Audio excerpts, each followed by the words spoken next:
Hello, everybody, and welcome to another wrap up. As always, I am Monte Moore, and just wanted to give a quick rundown synopsis of the first day of mandatory minicamp starting today. Matt LaFleur had a press conference before the actual practice, so just a couple highlights from what he said. Obviously, no surprise to anyone. Aaron Rodgers is there. We knew he would be there for the start of mandatory minicamp. So he said he's going to be out there, go through the individual drills, go through the jog throughs, the 7-on-7, just the basic stuff that he always does. He was asked about, what it means for Rodgers to be there with these rookies, and he said, just what's all common sense, right? It's their first opportunity to actually be on the field with him. It's a great chance for them to learn how he operates, the expectations that they have for all the young guys, especially on offense, of course. He said he's been a leader for a long time. For the rookies to be in the huddle and on the field with him, it's very exciting for them. The more they can be around each other, the quicker they can develop chemistry. That's so important to our success. We're excited he's here in the building with the young guys. And he was asked a Jordan Love question. Have you seen anything different out of him, or how do you think he's handled it differently this year? He says, I think Jordan would have handled it the same way from a leadership perspective if Rodgers was here versus if he's not. He went on to mention again that they have a great relationship. And he said the more reps you get, the more comfortable you'll be. So I think he's done a great job assuming the leadership role. He did make it a specific point to say everyone present is under contract. So, followed that up by saying, I have not seen Alan Lazard. That whole situation with his tender, if he's gonna sign it or get extended, that has still yet to play out.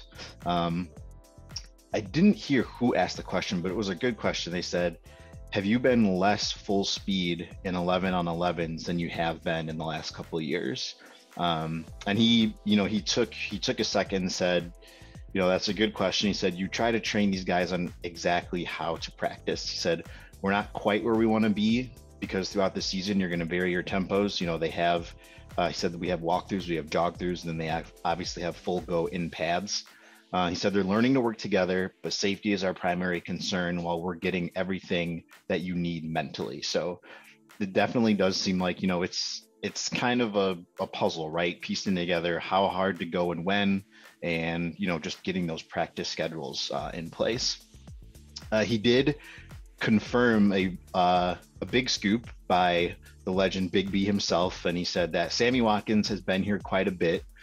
He said he was there for at least 2 practices last week. So for all the, the hand wringing and consternation of, he's not there yet, it just happened to be on the days the media was there. It didn't appear he had been there yet. So he put a lot of those fears and that drama, quote unquote, to rest.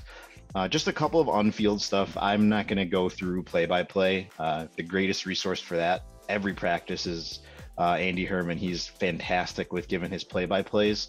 But I just got a couple things from things that were reported out there that stuck out to me.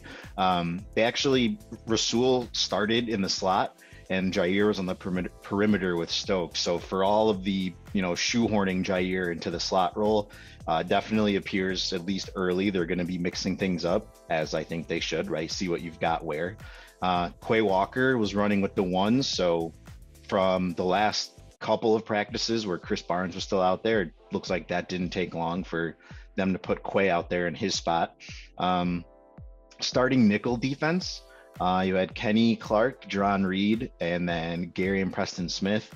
Linebackers were Devondre Campbell, and like I just said, Quay Walker, Jair, Stokes, and Douglas, and then Amos and Savage in the back end there. So if that is their preferred personnel for nickel, I think that's a very large upgrade to what we've had the last couple of years, seemingly even just from that Quay Walker spot alone, if he plays up to that potential.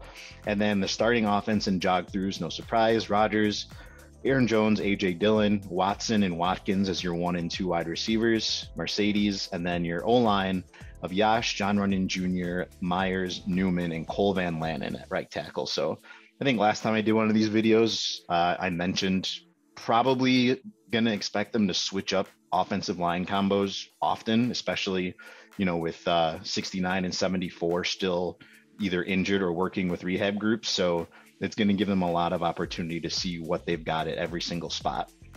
The second team offense for the O-line, Zach Tom actually getting the snaps at center, and then Ryan at right guard, and then Rasheed Walker at right tackle. So from someone personally that thinks this O-line this year is going to go 9, maybe 10 guys deep even, the more combos they can get out of this, I think the better, especially early.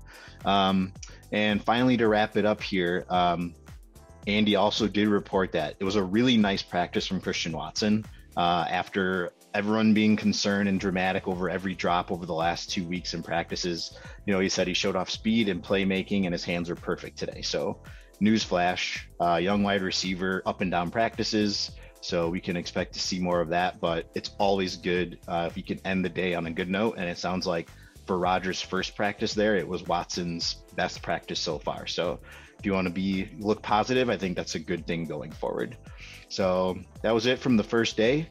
Thank you guys for watching, and we will talk to you next time. As always, go Pack Go.